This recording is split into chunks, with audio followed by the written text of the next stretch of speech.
Operation सिंदूर की शिकस्त छुपाने के लिए भारत ने बड़ा झूठा प्रोपेगेंडा रचाया। मोदी सरकार पर मिसाइल का तजुर्बा ऑपरेशन सिंदूर की शिकस्त छुपाने की सियासी चाल है। ऑपरेशन सिंदूर की शिकस्त छुपाने के लिए मोदी का झूठा खेल बेनकाब हो गया।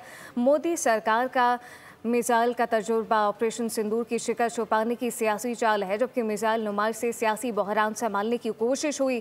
मोदी सरकार की जंगी जुनूनियत खित्ते को तबाही के दहाने पर लेकर आ चुकी है। ऑपरेशन सिंदूर की शिकस्त छुपाने के लिए मोदी का झूठा खेल बेनकाब हो गया है, जबकि मोदी सरकार का मिसाइल का तजुर्बा ऑपरेशन सिंदूर की शिकस्त छुपाने की एक सियासी चाल है। मिसाइल नुमाइश से सियासी बहरान संभालने की कोशिश और मोदी सरकार की जंगी जुनूनियत खित्ते को तबाही के दहाने पर ले आई है। और ऑपरेशन सिंदूर की शिकस्त छुपाने के लिए मोदी का ये झूठा खेल बेनकाब हो चुका है। सब्सक्राइब करें और बेल दबाएं ताकि कोई खबर रह न जाए।